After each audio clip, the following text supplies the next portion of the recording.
Thank you.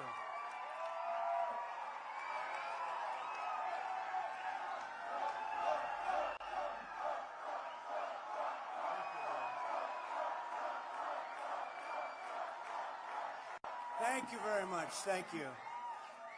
And you know, outside, I don't know if you know what's going on. This place is packed. There's more people outside trying to get it. So if anybody wants to leave, please leave. And does anybody volunteer to leave? No? Now we have close to 3,000 people outside trying to get in on top. So thank you very much, and thank you, Michael. I'm thrilled to be back in Las Vegas with thousands and thousands of proud, hardworking American patriots. That's what you are. As you know, 2 weeks ago in Iowa, we had a great time in Iowa. 40 degrees below zero. We won the Iowa caucuses by the largest margin in the history of the caucus. Thank you. Thank you. Very enthusiastic people.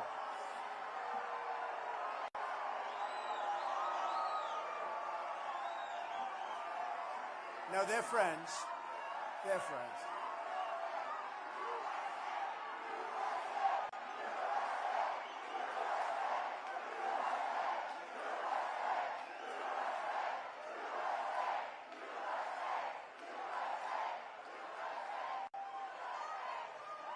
Thank you very much. No, they're actually friends, enthusiastic friends.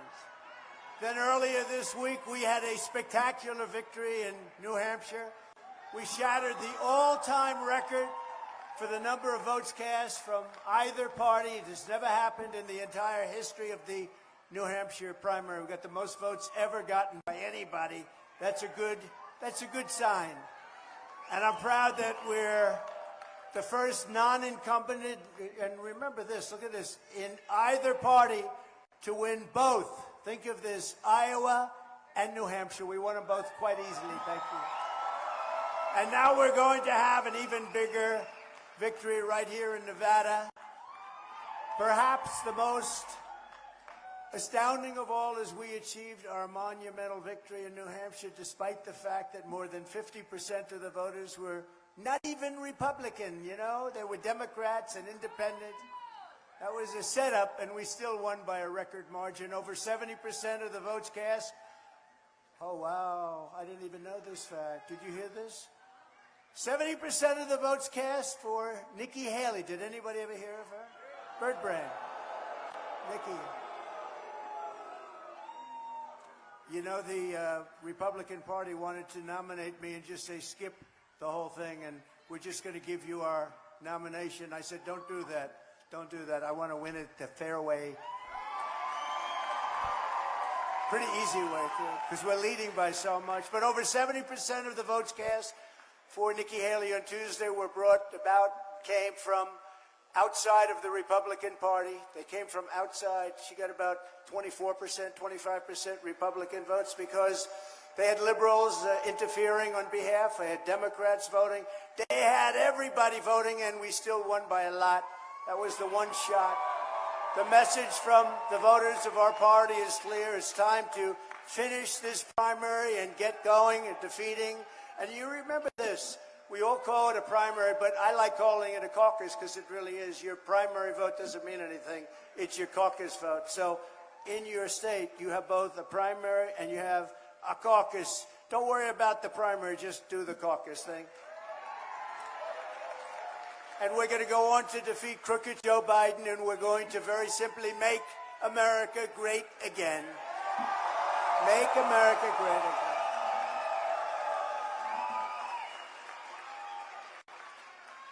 So it's very important to remember that, you have a big thing coming up. Don't waste your time on primary. Waste all of your time on caucus.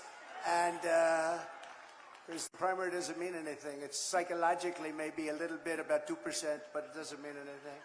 With the help of everyone here today, we're going to secure a gigantic win in the Nevada caucuses on Thursday. So it's Thursday, February 8th, right around the corner this November. And we do want to get a good vote. We're not going to have a lot of competition, I think, but it doesn't matter. We want to get a great, beautiful mandate. And this November, we're going to win the swing state of Nevada. You ever think of it as a swing state? And we're going to keep the House, and we're going to take back the Senate, and we're going to get a lot of great, talented people here. And we're going to also take back that beautiful, isn't it one of the most beautiful places in the world? The White House. The White House. And victory cannot come soon enough. Under crooked Joe Biden, our country is dying. Our country is dying. Our border is open and gushing. It's a big gushing wound, letting drugs, crime, and millions upon millions of illegal aliens pour into our country like we've never seen before. Nothing like this has ever happened to our country before. It's also the #1 place on earth for a thing called human trafficking. #1 place. Our border has become a weapon of mass destruction, our destruction. You know, it's a weapon of mass destruction. It's our destruction. We're destroying our country. And as I've been saying for so many years, this is an invasion. It's an invasion of our country. On behalf of all Americans who want a strong and secure border, I want to express our thanks to Governor Greg Abbott and Lieutenant Governor Dan Patrick. And the great state of Texas, where we right now have about a 40-point lead, for rightly invoking the invasion clause of the U.S. Constitution. It is an invasion. But we didn't need to do it just 3 years ago. We didn't need anybody's help because we had the safest border in U.S. history 3 years ago. We didn't need anybody's help. Today we have a catastrophe waiting to happen. It's a terrible situation. Never had anything like it before. It's the worst border anywhere in the history of the world, and I believe that includes other countries. There's never been a country where millions and millions of people are able to flow in with no vetting, no checking, no nothing. We don't know who they are. We don't know where they come from. They're pouring into our country, and they're coming from prisons. They're coming from mental institutions and insane asylums. They're human traffickers. They're coming in. They're drug dealers. They're coming in. We have no idea, and we have no idea what we're doing with our country. Our country's going to hell because of incompetent or bad people. Terrorists are pouring in unchecked from all over the world. We have more terrorists now. In 2019, I never really believed this fully, but I know we did a good job on it. In 2019, remember, they said they had no terrorists. They do these checks. I don't know. None sounds like something Trump would say, to be honest. They'd say, no, only Trump would say. They actually have it down. It's a report, and it says none. And then the following 2 years later, they have record number of terrorists now pouring into us. Same report, record number of terrorists coming into our country. And there's a 100% chance that there will be a major terrorist attack in the United States, or many attacks maybe. And it's all because of what's happened over the last 3 years. When I'm president, instead of trying to send Texas a restraining order, I will send them reinforcements.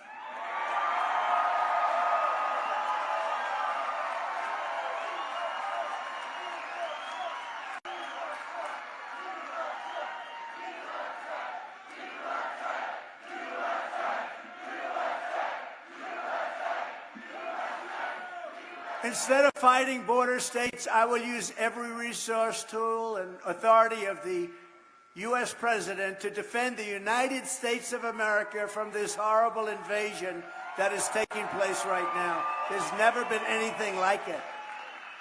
Texas will be given full support, and I will deploy all necessary military and law enforcement resources to seal up the final section of border. You know, we built over 500 miles of wall, fortunately, but they are just, what they're doing is just not even, it's not even believable. You know, usually you like to know the other side, and you like to know where the other side's coming from. Nobody to this day can explain why this open wound is good for our country. And even politically, why is it good politically? First of all, with the Hispanic vote, we're doing better now than the Democrat Party. So I think it's good for us. But we're going to seal the border, complete it, And we're going to repeal the invasion. You know, remember that in 2016 when I campaigned, everybody remembers that, we had a very bad border. Nothing like today. And I solved the problem. Then when I ran in 2020, and by the way, got the most votes in the history of any president, sitting president, running for president. We got the most vote. We got more votes than any other sitting president. Think of that. But we had a campaign, and we did great in that campaign. Frankly, we did much better in 2020 than we did in 2016, but something happened. Not going to happen this time. Something happened. Bad things happened. But anyway, I didn't have the border to run on because I did such a good job with the border that the border wasn't an issue. And I went backstage to all of my people. I said, I want to talk about the border. Sir, nobody cares about the border. You solved the problem. I said, so I did such a good job, I took it out of play. And now I'm saying the border is in play like it's never been in play before, because what they've done is they've taken all of the things that I did to make it so good. Literally, we couldn't put it in a speech. Nobody wanted to hear about the border. We had no border problem. We had the strongest border we've ever had in history.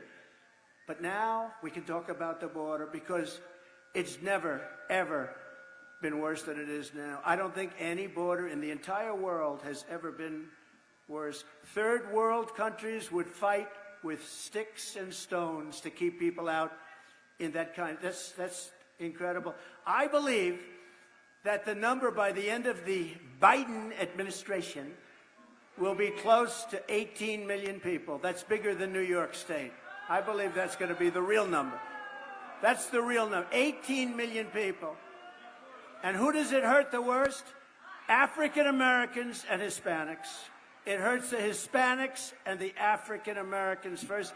And when you look at the poll numbers, how well we're doing with Hispanics and African Americans, nobody's ever seen anything like it.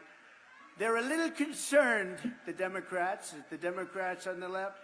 It was just announced that 302,000 illegal aliens trespassed across our border last month, 302,000.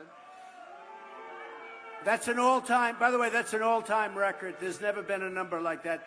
Last month, 302,000. That's bigger than most cities in our country.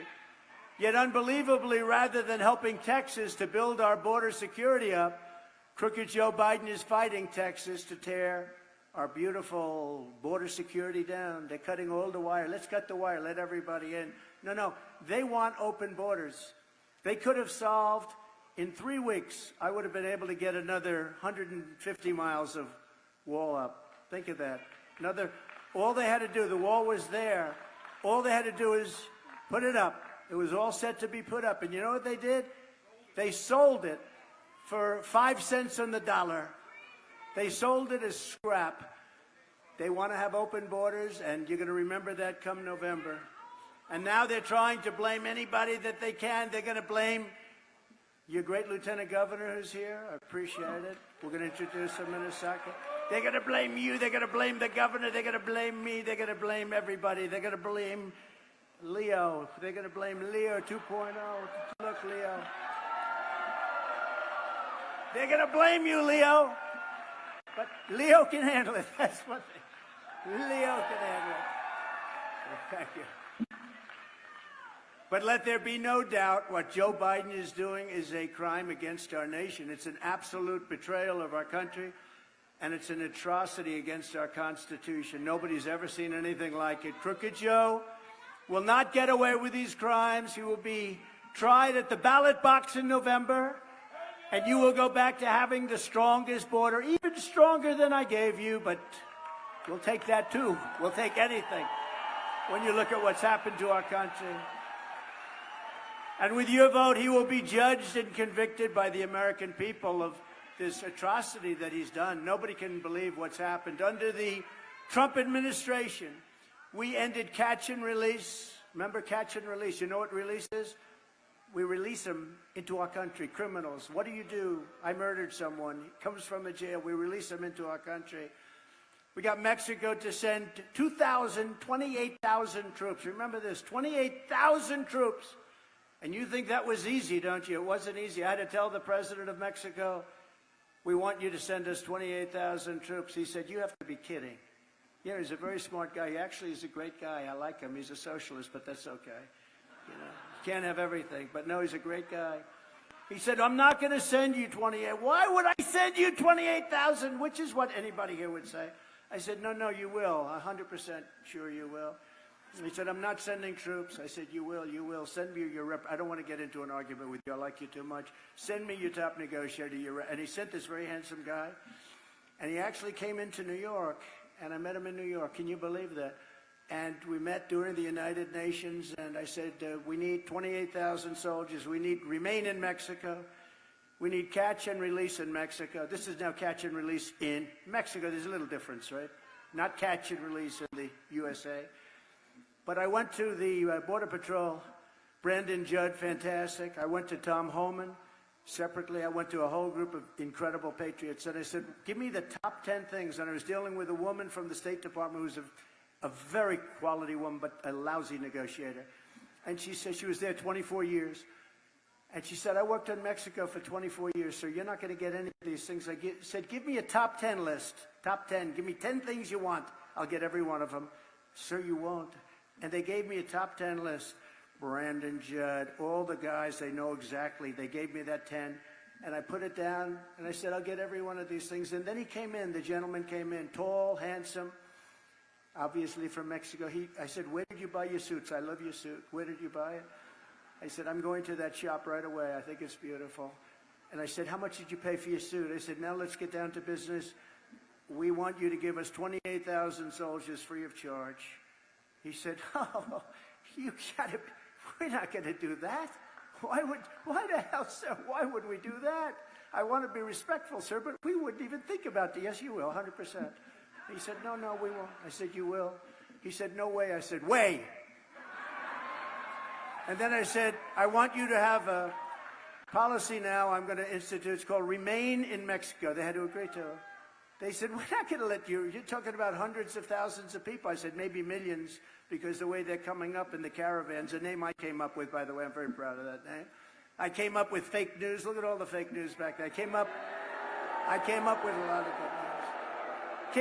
lot of good names. I said, no, we want a remain in Mexico policy. Nobody ever even heard of that. Remain in, it sounds nice, right? Not remain in the USA, remain in Mexico until they can be vetted, which might take about 3 years. And I said, remain in Mexico. I want catch and release in Mexico. And I wanted other Title 42. I wanted Title 42 to keep people that had big problems out.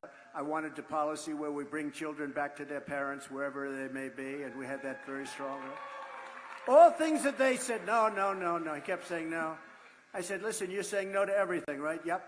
Here's the story. These 10 things, I want them. I'm going to give you one last chance. We can't do it, sir. We just can't. I said, here's the story. It's Friday at 4 o'clock on Monday morning at 7 o'clock in the morning. Every single item, especially the cars that you stole out of the USA to manufacture them in Mexico, every single thing that comes into the United States is going to have a 25% tariff. And in 2 weeks, if you don't approve it, in 2 weeks, the 25 goes to 50%. Every single item. So we want 28,000 soldiers. We want remain in Mexico. We want catch and release in Mexico. We want all of these things. I gave him 5 other things which were almost as bad. And he said, sir, may I have 5 minutes to make a phone call? I said, you're going to call the president? Yes, I am. He calls the president, comes back in about 2 minutes. Sir, it would be our great honor to supply the United States with 28,000 soldiers. Okay. Great honor. It would be our great honor, sir. And that was how I got all that stuff. And then Biden comes in. The first week, he let it all go. Just very sad. You know, you've seen a lot of him at the beach. We all have consultants. The thing is, I don't listen to mine enough. I should listen. But we've been right about it, almost everything. Do you ever see that? Trump is right about everything. I hope I'm not right about World War III, because you're very close to World War III. I'm not predicting it, but I'm saying you're very close. We have a man negotiating for us who can't put 2 sentences together. He can't see the stage. He can't find the stairs to get off the stage. And I'm not going to imitate him, because every time I imitate him, they say he couldn't find his way. It's true. It's true. True, Robert. It's true. 2 weeks ago, I did one of the greatest imitations. I imitated him. You know, he finishes the speech. His speeches last for about 3 minutes because, you know, his gasoline sort of runs out a little bit.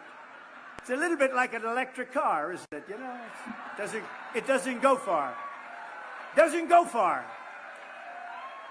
Got a couple of problems. Doesn't go far. No, but he finished his speech, and I did this great imitation. You know, the way he always points, like, huh. And then he walks in a different direction. But I did it. He goes like, huh.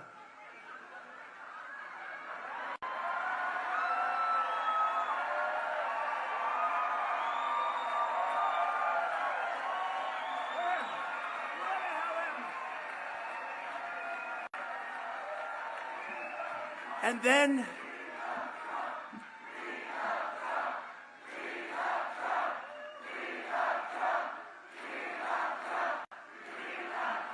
thank you. And then a handsome Secret Service agent, one of these handsome guys, the Secret Service is great. They run up on stage and they pretend like everything's normal. You know, like, oh, it's right over here, sir, right over here. I thought that could be. No, he's negotiating with Putin and with Kim Jong-un. I mean, think of it. He's negotiating with President Xi of China. Think of it. Kim Jong-un, North Korea, he's negotiating. I did a good job with Kim Jong-un. We had a very good relationship. People don't like it when I say that. But we were very safe when I was your president. You're not safe now. But you're very close to a third world war. And, you know, the bombs are starting to drop all over the Middle East again. You see that, right? And all those things could be fixed to our benefit with strength. To our benefit with strength. And Israel would have never happened. And Ukraine would have never happened. There wouldn't have been an attack on Israel. There wouldn't have been an attack on Ukraine. And we wouldn't have had any inflation. Inflation was caused by energy, by fuel, by oil going to $100 and $110 a barrel. But our border was perfect. But remember this, so I did the imitation. And the next day, all over television, see Trump get off. He can't get off the stage either. They're the same. Then they say, we don't like these 81, 82-year-old people. I said, I'm 77. 5 years is a big difference. But you know, no, they always say I'm 81. They say, like, we're not the same age. But you know what? I know guys. I know one man who became a billionaire. He was sort of not a loser. He was a very smart guy, but his whole life he never was able to make money. On his 80th birthday, he made a deal, and he became a billionaire from 80 to 90. And to this day, he's very sharp. He was sharper, and he told me he felt stronger and smarter. I'll tell you what, I feel sharper now than I did 20 years ago. I really do. I don't know. It's probably not true. It's probably not true. And I think anybody running for president should take an aptitude or a cognitive test. I do. I think you want to have people that can pass things. And I took one in office. Remember, they were saying, first they said, this guy is brilliant. He wants to take over the world. He wants to take, that didn't work. Then they went to about 4 different scenarios. Then they said, he wants total control of the United States. He's never going to give up control. He's totally brilliant. Then they went to a different one. That didn't work too much. That didn't scare people. Then they said, he's dumb as a rock. He's dumb as a rock. I said, oh, that one I don't like. So I said to Doc Ronnie, do you know Doc Ronnie? From Texas, the White House doctor. Doc Ronnie, he's the great doc. He's a doc, doctor, White House doctor. For Obama, for Trump, he was Obama. And they asked him, who is in better health? Who's more physically fit? You know what he said? Trump. And I said, I'll endorse that guy anytime. He said Trump would live to 200 years old if he wouldn't eat so much junk food. Sort of interesting. Dr. Ronnie Jackson. So he was an admiral, a doctor, White House doctor. Now he's a great congressman from Texas. And I said to him, you know, Ronnie, I'd like to take a cognitive test. I never heard of it before, but whatever it is. I like tests. I've always liked tests. Tests are very interesting. And, you know, I had an uncle. He's the longest-serving professor, Dr. John Trump, in the history of MIT. Same genes. We have genes. We're smart people. We're smart people, you know? We're like Mr. Lieutenant Governor, we're like racehorses, too. You know, the fast ones produce the fast ones, and the slow ones doesn't work out so well, right? But we're no different in that sense. But I said, so what do you think, Ronnie? He said, well, you're going to take it. The thing is, it's a very public test because we're doing it at a great hospital, Walter Reed, a great hospital. They have incredible doctors. I said, is it tough? He said, yeah, it's a tough test. The first couple of questions are easy, like they'll have a lion, a giraffe, a whale, and a shark. And they'll say, which one's the lion, okay? And that's all the press covered, the first question. They didn't cover the last question. Multiply 4,733. Multiply times 7. Divide, without paper and pencil, by the way. Divide it by 4. Add up another 37 and a half, 0.5. I remember that. And what's your number? How many people in this room could do it? Not too many. Or they give you 6 names in a row. I took a lot of heat on this. They give you 6 names in a row at the beginning. Sir, I'm going to give you 6 names. Good. They look at them. A chair, a hat, a badge, a necklace, and they vote. Those things. We're going to give you 6 things. And I say, good, what's going on? Can you rename them? So I name them. Then they go back, and if you can do it in order, that's even better. I do them in order, perfect. Then they come back to you 30 minutes later at the end, last question.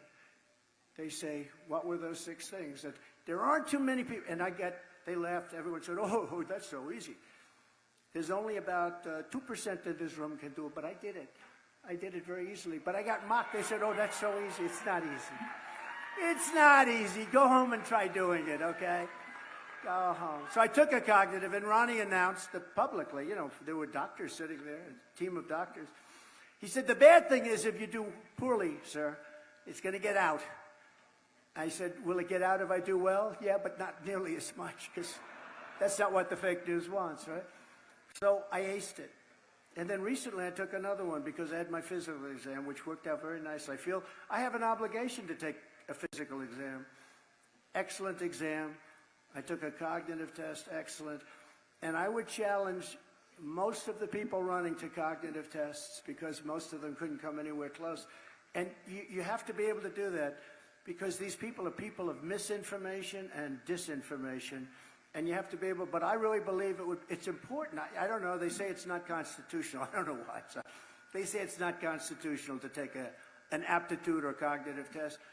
But I think anybody running for president, that includes vice president, and maybe even some other positions, I think taking certain tests, cognitive tests, aptitude tests, I think that would be a good thing, personally. I think, not based on age. I don't care if you're 35 years old. But we want intelligent people. Now, that's not a pure sign of intelligence, but we want people that are intelligent. So I'm going to go out and I'm going to say, that's my thing. I don't know if the fake news is going to report it, but I think everybody running for president and vice president should take a cognitive test, okay? Everybody.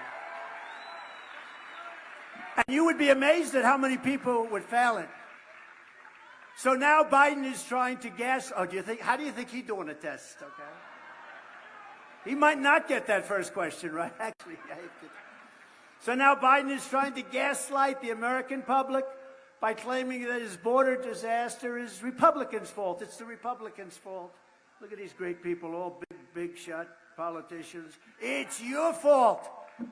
Even though we had the safest border, the best border in history 3 years ago, he's actually trying to blame us for the border. And I think it's just disgraceful. And that's what they do. They're a party of disinformation. They will take something, and they feel if you say it over and over and over again, people will start to believe it. This is purely set up by Democrats, and I think they're trying to get out. Medical? Okay? Yeah, medical, please. Are they okay? Yeah. Please, go ahead. Doctor in the house, thank you. Thank you.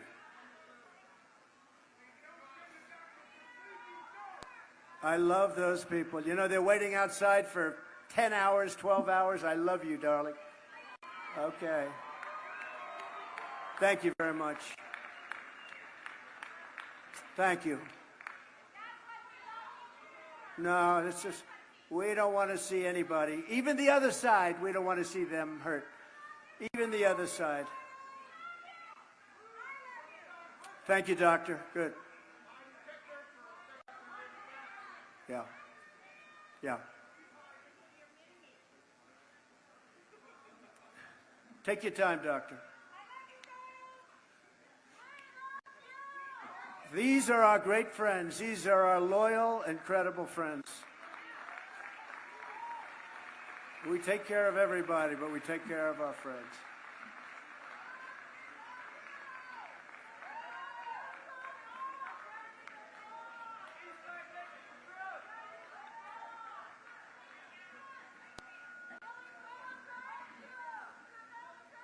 You see, if this were the State of the Union address, I wouldn't do that because it's got to be this way. You can't say, oh, someone, but we're all very good friends. We love each other. It's very hot outside. We have to do it. Right? Right, Robert?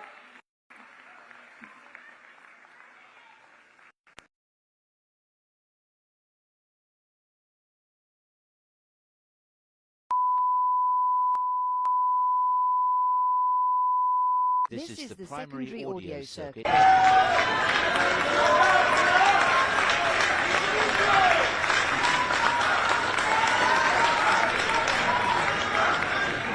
Yeah, that's good.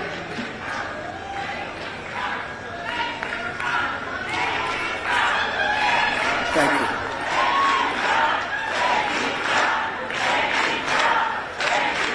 Thank you, doctor. Great job. Thank you. I'm getting a thumbs up. They have a great group here. We have a great group of people. All right, let's get going, right? Come on, let's go. Thank you. Thank you, doctor. Thank you. And that great supporter, I want to thank you. They've been here so long and standing in the sun. The so-called border security deal Biden is gushing out and pushing out is not designed to stop illegal immigration. It's designed to continue the invasion of America while sending billions of dollars to Ukraine and other countries. And you know, Ukraine's an interesting case. People always want to know my feeling. Number one, we're in for 200 billion plus, and the European nations are in for 20 billion. And it's more important for them, and don't you think they should equalize? Nobody asks them. It's like I did with NATO. I said, we're spending, we're paying for NATO, and we don't get so much out of it. And you know, I hate to tell you this about NATO. If we ever needed their help, let's say we were attacked, I don't believe they'd be there. I don't believe it. I know the people. I know them. I can tell you country by country who would be there, and who, but I don't believe they'd be there. But I took care of NATO. I said, you got to pay your bills. If you don't pay your bills, we're not going to be there to support you. And the following day, the money came rolling into NATO. But the European nations, if you add them up, the economy is about the same size as the U.S., believe it or not. A lot of people are surprised. You add them all up, and they are in for about $20 billion, and we're in for $200 billion because we're stupid. All we have to do is say pay. Nobody ever says to them pay. You don't even hear that. I say pay. And they'll pay too. You have to equalize. As just one example of the border bill, the monstrosity that we're dealing with, 2 million illegals cross the border every single year in the past, and now that number is changing to maybe 8 times that amount. We cannot let this happen to our country. As the leader of our party, there is zero chance I will support this horrible open borders betrayal of America. It's not going to happen. I noticed that, and I'll fight it all the way. I noticed a lot of the senators are trying to say respectfully they're blaming it on me. I said, that's okay. Please blame it on me. Please.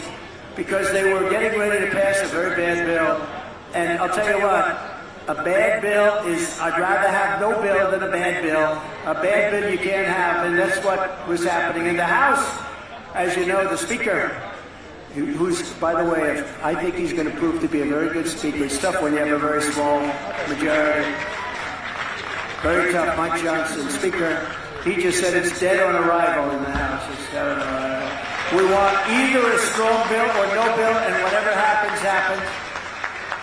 But this is the single greatest threat to our country right now, is the people pouring into our country because we have no idea who they are. The fact is that if Joe Biden truly wanted to secure the border, he doesn't really need a bill. I didn't need a bill.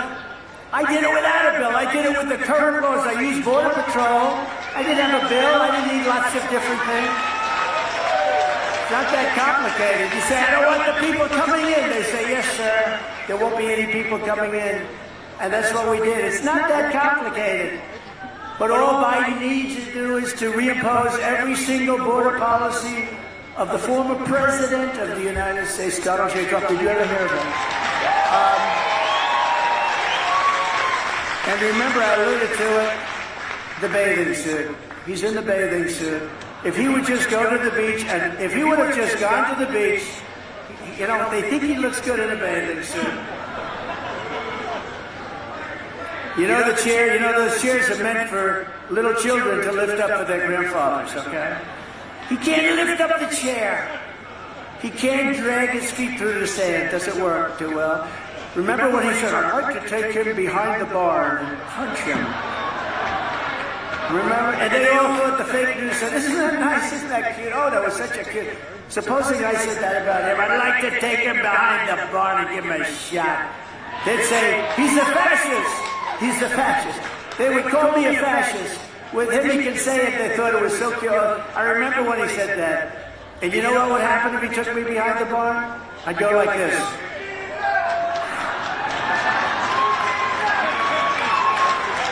It would happen very fast. It would be over very fast. But they called me a fascist when I suggested it. Every day, Biden's extremist open borders agenda is destroying innocent lives. Last month in Texas, a savage illegal alien monster was charged with brutally murdering a 16-year-old Texas high school cheerleader, murderer, stabbing her 19 times and leaving her body in a bathtub. He was let into our country illegally. And the crime is rampant, by the way. In New York, in the Roosevelt Hotel, they say they're fighting everybody, including themselves. They're beating the hell out of each other. This is a rough group of people we're letting in. Many of them are very rough people. These are not babies. Again, they come from prisons and jails, right? They come from mental institutions. These are rough people. These aren't babies. The only thing is they make our prisoners look like very nice people. Just weeks ago, a 5-time deported illegal alien who claims he was possessed by a demon was sentenced for beating and raping a young woman with special needs in what one law enforcement official described as among the most heinous crimes that she'd ever seen, 15 years that she'd ever seen in law enforcement. And just recently, a vicious illegal alien criminal who was wanted for murder all over the planet, wanted. Everybody knew this person, not a good person, was discovered living as a fugitive right here in Las Vegas. Isn't that nice? We have no choice. Within moments of my inauguration, we will begin the largest domestic deportation operation in America. That's right. We have no choice because this is not sustainable. It's no wonder Joe Biden and his thugs are so desperate to stop us. They know that we are the only ones who can stop them. They know that. That's why they're weaponizing law enforcement for high-level election interference. You know that. And I'm the victim of it, but that's okay. I'm the victim of it, and it's my great honor, because you're finding out they're doing things to me that has never happened, and here I am, and we're leading in every poll. So just let's get there. Let's get there. The closer we do, and the better we do, the more dramatic they become. Joe Biden is a threat to democracy. He is for a lot of reasons. Number one, he's incompetent. That's a threat to democracy. You know, incompetence is a gross threat to democracy. But he's a real threat. What they're doing with elections and election interference, as an example, what they do with me. Look at yesterday. Look at all this crap that's going on. But we keep marching forward. We just keep going. And somehow it all works out. Somehow people say, how do you do it, sir? How do you do it? I get two questions. If you had it to do again, would you do it? Because, you know, in history, They say the president that was treated the worst was Abraham Lincoln, but he had the Civil War, so he had a little Civil War going. Abraham Lincoln. And Jackson was treated very badly, and a couple of others were treated. Andrew Jackson, he was treated very badly, and a few others. And I haven't seen the new list, but if I'm not number one over Abraham Lincoln, I will be very disappointed, because I don't believe any president's ever been. And they do that because their policies can't work. This is the only way they think they can win. Because we have strong borders, we have strong elections, we have to, if you don't have borders and elections, you don't have a country. And we have strong borders, and we're going to have very strong elections. So virtually every poll has us crushing Crooked Joe in the general election debate. Well, you saw the ones that came out today. 1 at 6, 1 at 7, 1 at 8, and 1 at 11 in the swing states. While Nikki Haley, have you ever heard of her? I didn't know she was still campaigning. She's still campaigning? Oh, she was just endorsed by Liz Cheney, can you believe it? If Liz Cheney ever endorsed me, I'd say, no, I don't want it. I don't want that. And there's a comparison graphic that they're going to put up on the screen, which is sort of interesting, but we're beating everybody. We're beating her by a lot, but we're beating Biden. She can't beat Biden. The polls are showing, the most recent polls, because she doesn't have Republican support. You know what she doesn't have? She doesn't have MAGA. She doesn't have MAGA. There's no MAGA. The radical left Democrats want Nikki Haley because they know she's the easiest person to beat. And she will. She doesn't have Republican support. Nikki Haley supports a 23% national sales tax, and she wants to gut Medicare and Social Security, raising the retirement age of Social Security to, think of this, about 77, about 10 years, 12 years. Anybody in their 60s or 70s, would you like to say, I'm just about there, darling? You're 62 years old. I'm just about there, darling, but I see Nikki Haley wants to make it 10 years longer. Despite being completely unelectable, and I believe she's unelectable, Nikki is she's got a continuing plan in a shameless radical left craziness, because she's basically a Democrat. She's almost a radical left Democrat, which is hard to win elections like that, but it's like they use certain things as like a Trojan horse in the Republican primaries. Haley made a corrupt deal to sell out to the radical left, taking the Democrat money from donors and recruited all the votes. In the primaries that you just saw, she got killed in both of them. You had Iowa, you had New Hampshire. She got absolutely beaten badly. And she tried to cancel out Republicans, and she sort of did. She only got 25% of the Republican vote in Iowa, where she came in a distant third. A distant third. Remember, we have Ron DeSantis. Now, I've terminated that other man. Right? They asked me. They said, what about the sanctimonious? I said, no, I put that into retirement, that name. So now I call him Ron DeSantis. But Ron DeSantis came in second. He didn't come. She came in third, a distant third. And he got out, and then she went to New Hampshire. She got slaughtered in New Hampshire, even though she had a lot of Democrats voting for her. Because in New Hampshire, they allowed Democrats and independents to vote. I said, this could be a little tough. And we still won by a lot, by a landslide, sort of a landslide. And she didn't come to Nevada because they looked at a poll and I was at 97%. She said, I think we're not going to win Nevada. And we have a caucus, and it's not really a traditional thing. It's a caucus. Caucuses can be very good. Caucuses, like Iowa was a caucus. It's very interesting. It's actually a lot more work, but it's a very interesting way to go. Trump Republican voters are going to defeat Nikki Haley's liberal Democrat donors every single time. I mean, her biggest donor is a radical left donor who will drop her right after this. But the donor is a big radical lefty, a Slav. He's a Slav. You take a look at him. He's a radical left donor who gave her a lot of money because they want to fight her. They want to be against her because They didn't do too well in 2016, and they got lucky as hell with all the theft in 2020. They got lucky as hell. They don't want to go through that again, so now they've weaponized. They hope that's going to be their new form of cheating, weaponizing. They want to weaponize the FBI, the DOJ. That's going to be their form of cheating. The radical left Democrats rigged the presidential election in 2020, and we're not going to allow them to rig the presidential election of 2024. And every time the radical left Democrats, Marxists, communists, and fascists indict me, I consider it a great badge of honor, because I'm being indicted for you. I am being indicted for you. Think of it. Al Capone. I got indicted 4 times. This was not in my books, you know. I went to the Wharton School of Finance. They didn't teach indictment 101. I got indicted 4 times. Al Capone, the meanest of all. Scarface. They used to call him Scarface. Alphonse Capone. Al Capone, the great gangster. He was indicted less than me.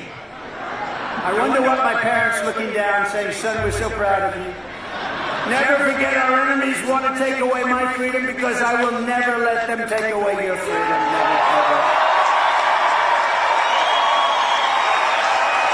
They want to silence me because I will never let them silence you. That's what they want to do. That's the game they play. And in the end, they're not after me. They're after you. I just happen to be standing in the way. Here I am. It's been a lot of fun. It's been a lot of fun. Had a good time. You get indicted because, you know, one of the indictments, he fought the election. Yeah, the election was rigged. Of course you're fired. By the way, you still have them fighting the 2016 election. I think every Democrat, congressman, and senator fought the 2016. It's okay for them, but if we fight it, but we actually caught it. And it was rigged, and it was stolen. Did you see where Biden, 2 days ago, said, I want to see the real governor of Virginia? In other words, he said the election was rigged and stolen. Is he going to be indicted for that? What do you think, Robert? I don't think so, right? I don't think so. I don't think so. We're delighted to be joined today by a lot of people that are great leaders of your state. A man who's done a fantastic job as Lieutenant Governor, Stavros Anthony. Stavros, thank you very much. Thank you. Republican National Committee woman, Sigal Shetal. Sigal, sit up. Thank you, darling. Sigal. Clark County Chairman Jesse Law. Hi, Jesse. Thank you, Jesse. Will you make sure they don't cheat in Clark County? I'm putting you in charge. Because we had a lot of problems with Clark County this time. Thank you, Jesse. I appreciate it. Esmeralda County Chairwoman, Teresa Barnes. Teresa? Thank you. Thank you. Teresa Barnes. State Senator Jeff Stone. Good guy, too. A good guy. Thank you, Jeff. Good job. Nevada Assembly members, Richard MacArthur, Greg Hayford, Toby Yorick. Thank you, fellas. Got a lot of power in this room. We got a lot of power in this 100-degree room, don't we? You know, the fake news, sometimes it's 100, 110 degrees, sometimes in some of these buildings weren't built for this, right? Crowds like this. And if I'm a little bit wet, they say, oh, he was sweating. He was sweating. I don't think there are too many people up here that wouldn't be sweating. Not too many people could speak the first paragraph. But you know what? It's great, and the people are getting very close to getting in now. I hope they haven't missed too much. U.S. Senate candidates, really good people. Ambassador Jeffrey Gunter. Jeffrey. These are 3 great candidates. Sam Brown and Amy, his fantastic wife. Sam Brown. Thank you, Sam. Thank you. Thank you, Amy. Thank you very much. Great. It's going to be a very good race, and we'll see what happens, but it's going to be great. And Jim Marchand. Jim. Thank you, Jim, very much. Jesus Marquez is the American Christian Caucus leader. Jesus, thank you very much. And Wayne Allen Root, man, he's something. Wayne Allender, I think he's back there with the fake news. And a guy who I just happen to love. You know, he used to be a Democrat. I used to watch him on Sean Hannity as a Democrat. And somehow he flipped. I don't know if he's a Republican, actually. I'm not sure. I don't think he is. But he is a Trump guy. That I know. Leo 2.0, Leo Terrell.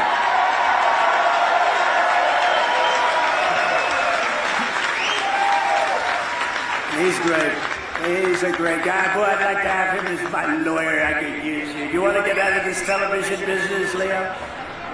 Former acting Attorney General of the United States, Matt Whitaker. Matt, thank you very much. And a warrior, Cash Patel, a warrior. He loves it. He loves war.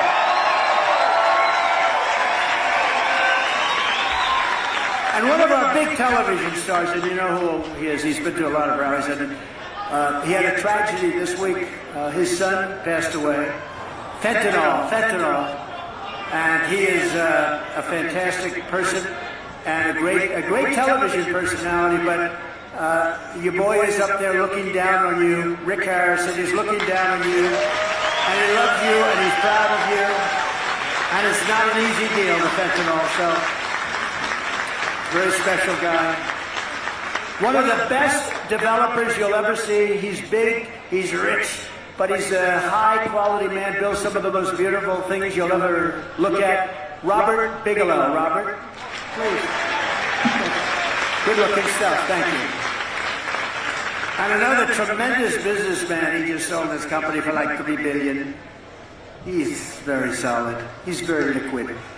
But he has done a fantastic job, and he loves this area. This is where he grew up. He was born here.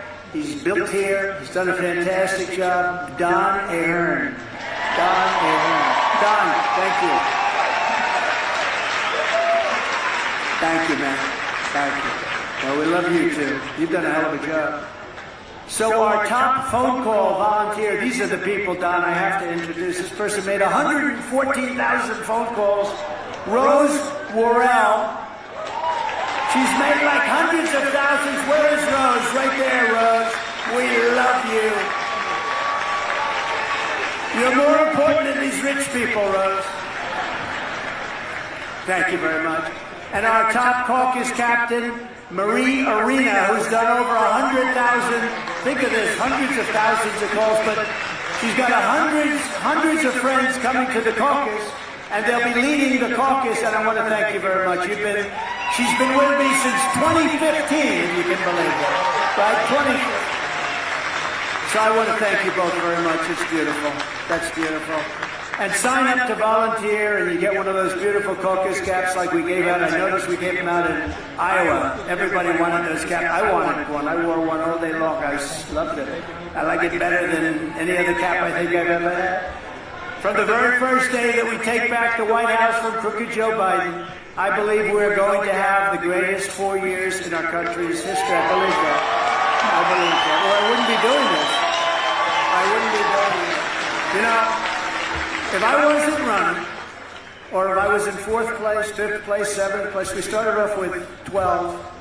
Sort of reminds me of 2016. We started off with 18, including me. And then week by week, boom, boom. It was like chopping down a tree. Boom, what a great feeling. Boom, boom, boom. We started off with 11. The first few fell off fast, and then they got a little bit tougher. Bum, bum, bum. And now we're down to 1, and she's not doing too well. She's in South Carolina, and I'm leading by 78 points.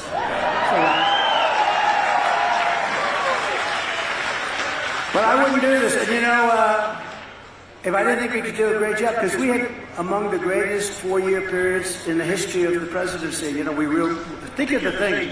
We cut your taxes more than the Reagan tax cuts. #1 biggest tax cut, #1 biggest regulation cut in history, which is even, frankly, for the business people, more important. It employed so many. We had the greatest economy in history. We rebuilt our military. We defeated ISIS. Everybody said, you can't defeat ISIS.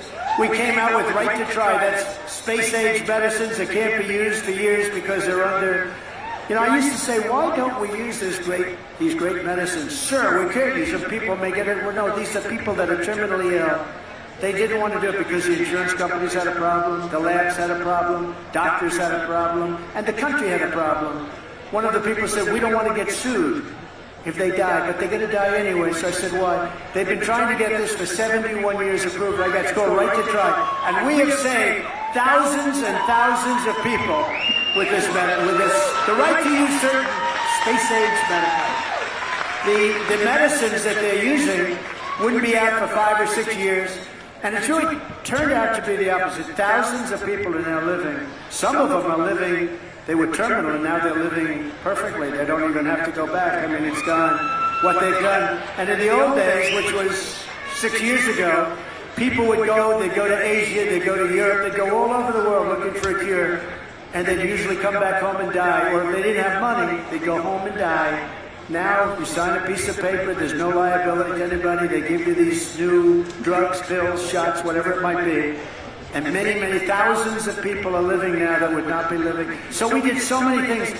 Rebuilding our military was so great. Unfortunately, we gave 85 billion of it to Afghanistan because we had a bunch of not smart people running that operation. Under my leadership, virtually everyone was better off, including, very importantly, our cherished Hispanic American community.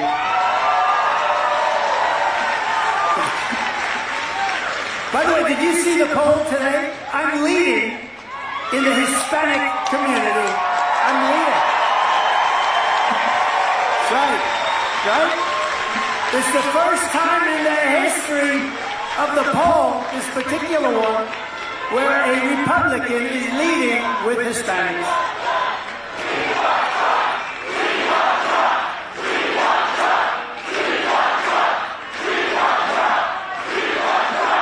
Wow. Look at over there. Look at over there. Look at all the people that couldn't get into this place. Wow. They didn't get in. They're screaming from outside with the same amount of enthusiasm. Thank you. That's amazing.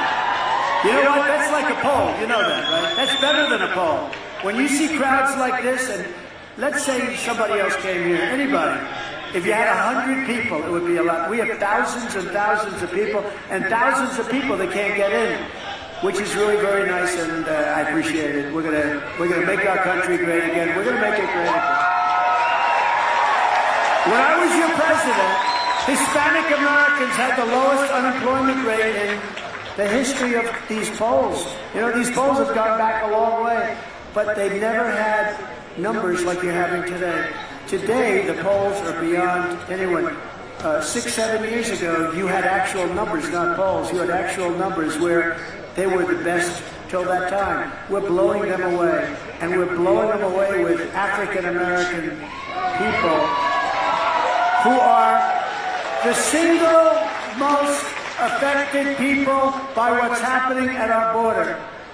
African American, number one, Hispanic American, number two. They are being horribly threatened because of what's happening, because millions of people are pouring in. And the real number is 18 million. You remember that? I said it earlier. It's because the fake news wants you to think it's bigger than New York State. Bigger than New York State. And that's affecting, I think, I have the highest African American numbers that anyone's seen, and I have the highest Hispanic numbers that anyone's seen.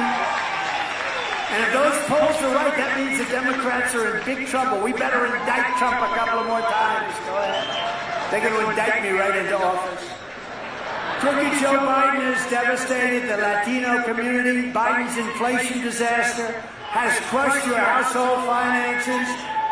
I mean, what he's done to your finances are incredible. He's crushed your finances and his open borders policy. They've demolished your wages. His inflation that he caused, it would have been so easy not to. All it was is energy. Remember this. Gasoline, fuel, oil, natural gas went up to a level that it was impossible not. That's what caused inflation. And we're going to bring it down because we're going to go drill, baby, drill. We're drill, baby, drill. We're bringing it way down.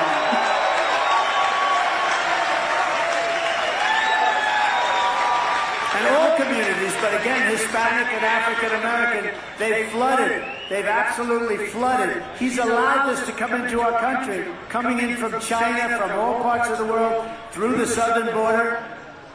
4 years ago, they didn't have that. They had to go through hell. I remember I was negotiating the prices of machinery that would capture the scent of drugs.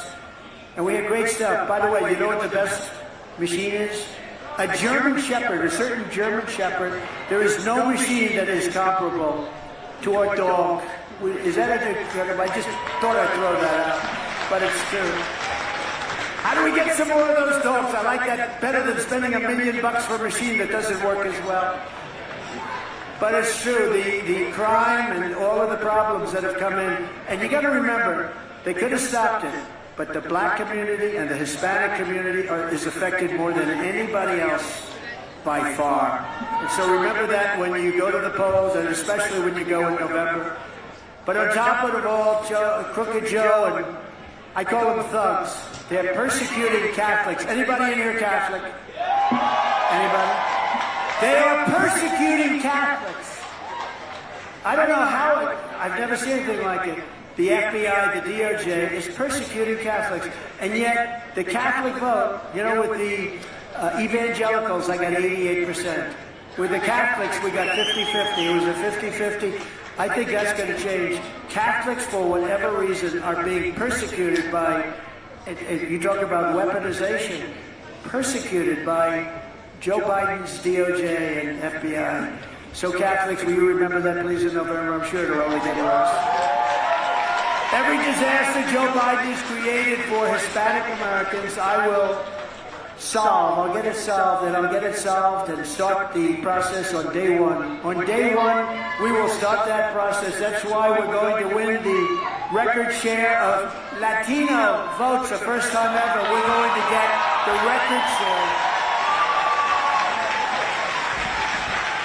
And we'll get the highest number of African American votes ever recorded. And I think pretty much everyone is agreeing on that.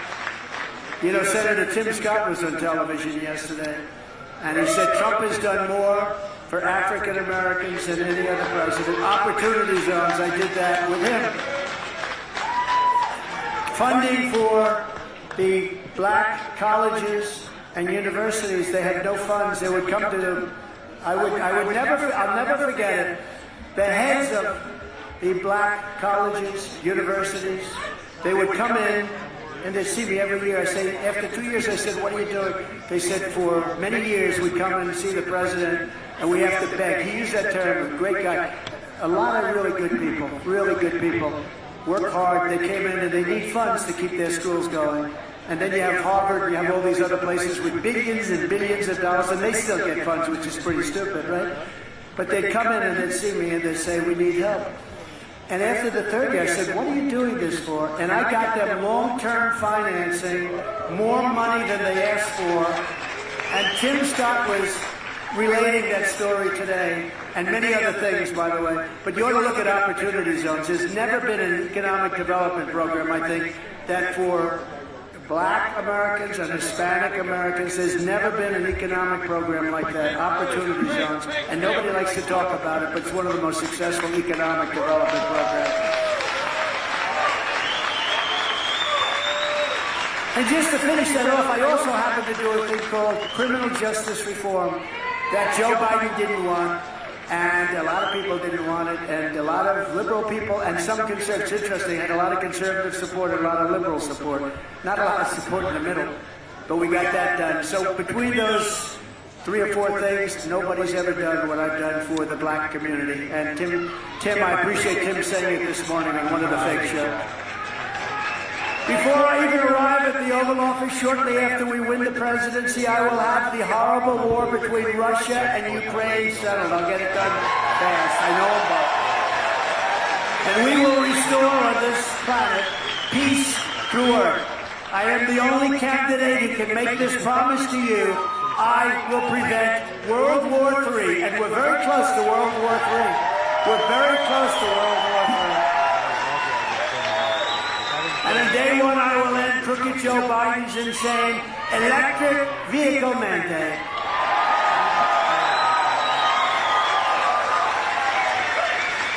They weren't working too well in Iowa. It was 40 degrees below zero, and you couldn't You get into an electric car and you hear a buzzing. I said, what's that, sir? It works in zero, but you start getting below zero. And you had those cars all over the place. It'd be a good time to take one. You could have taken one. You could have had all you wanted. But it wasn't. They were not working too well in Iowa. Think of that. We voted on a day where it was 40 below zero, and we had a tremendous vote. It was like, those people are hardy people. Somebody said they're very hardy. The people of Iowa are very hardy indeed. They voted in record numbers, and I will end his American energy war. It's a war on American energy. It's a war. Just yesterday, Biden blocked the export of American natural gas to other countries.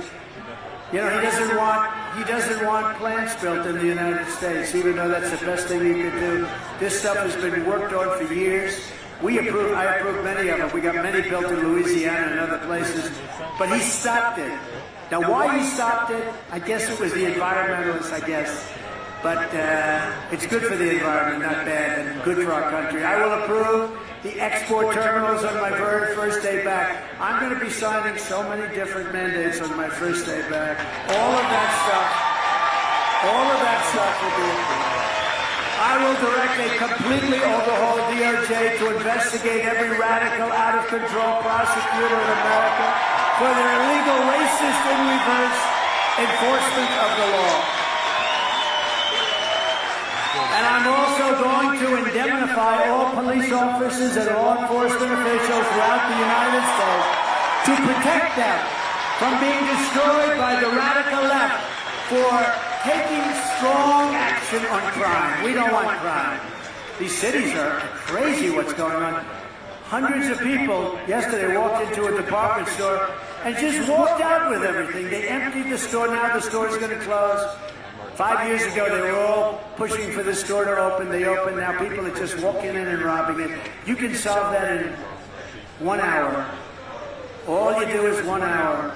You have to treat the first one out the door the next time it happens. Extremely tough. That means anything you want to do. And as soon as that word gets out and you let people know, from now on you don't walk out with aspirin. You know, I have a building on 40 Wall Street, and we lost a big company, the big drug company where they sell drugs, drugstore. And I called the people. I said, what happened? He said, the people steal everything off the shelves. We have to build glass. They built glass containers on the shelf. They're still, this is not just New York, all over the place. It's like a new form of crime. They walk in, they just take a bag. In some of these places, they don't prosecute you unless it's more than $2,000. In other words, you can take $2,000, anything more than that. But even that, they won't do anything. Guys walk in with bags. They go like this. They push everything into the bag, and they walk out the store. And they actually had an employee that got into a fight with one of these guys, and the company fired the employee for doing that. What is wrong with our country? What's wrong with our patriotism? We're going to rebuild our cities into beacons of hope, safety, and beauty better than they've ever been before. And we will help them in crime because we're not going to let them be crime-ridden monsters. And we will take over our horribly run capital of our nation in Washington, D.C. and clean it up, renovate it, rebuild our capital so that it's no longer a nightmare of murder and crime, but rather it will become the most beautiful capital anywhere in the world, which it was once before. You know, we didn't have the problem with, it's happened over the last couple of years, but 2 nights ago, 3 people were shot. They walked out, they come in from Nebraska, they come in from all over the country. 3 people are shot. They just shot. They don't even know why. They just shot. And people don't want to go there anymore. It's our capital. We will treat those people when we catch them. We'll catch them rougher than any people have ever been treated. And it'll all stop. It'll all stop. It's got to stop. Nobody wants to go there. And we will take all of the graffiti off the marble, and we will clean up the roads and rebuild the roads, and we will put medians in that aren't falling down all over the asphalt. I went there about a month ago for one of the Biden trials. You know, I got so many trials. I said, which one is it, sir? That's number 14. That's what they're doing. I got so many trials. So I'm going in. I'm going to a federal courthouse, which is in bad shape, very bad shape. But going there, I'm writing over paper paper that's been laying on the roadway. These are the major roads into Washington, D.C. Paper that's been laying there for 6 months. Cans, garbage. I say, can you imagine the median, you know, the median, the metal crap that they have that's always just falling down before you even build the stuff. Somebody's a good lobbyist. But it's always falling down. I can ask Robert, what the hell is wrong with that stuff? You know exactly what I'm talking about. The day they put it up, it must be the sun, the heat, something. But it also gets hit, and it's laying out on the roads. And I'm saying, can you imagine you're the prime minister, you're the king or the queen of a country, you're the president of a country, you're driving in, and you're driving over garbage to get to the White House or get to the Capitol, and you see roads that are in worse shape than most countries have. Roads that have potholes all over them. You see graffiti all over the white marble columns. This is what's happening in our great Washington, D.C. We're going to take over Washington, D.C. We're going to federalize it. We're going to have the toughest law enforcement in the country. We're not going to have any more crime. It's going to look beautiful. On day one, I will sign a new executive order to cut federal funding for any school pushing critical race theory, transgender insanity, and other inappropriate racial, sexual, or political content onto our children. And I will not give 1 penny to any school that has a vaccine mandate or a mask mandate. I'm going to do it. And something I can't believe I have to say, but I guess I do, because who would have thought even 10 years ago this was necessary? Because there are politicians that think this is a wonderful policy because they're not smart people or there's something going on.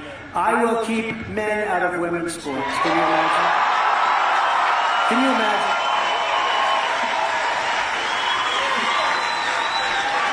Can you imagine weightlifting? You ever see the difference? Weightlifter. They broke the record by, I think, 142 pounds. The record stood for 18 years. They couldn't break it. A quarter of an ounce here, a quarter of an, they couldn't get it. This guy comes along, have you ever lifted before? But no, I haven't. He broke the record by like 142 pounds. I don't think that record will stand a long time. You know, if we ever get it straight, and we will, because I'm going to sign right away. But when that's straight, women are going to look back and they're going to say, who the hell was it that is 142 pounds more? So we're going to have to bring back those records, I think. What do you think? Yes? Yeah. Because those records aren't going to be broken within the next 100 years by the women.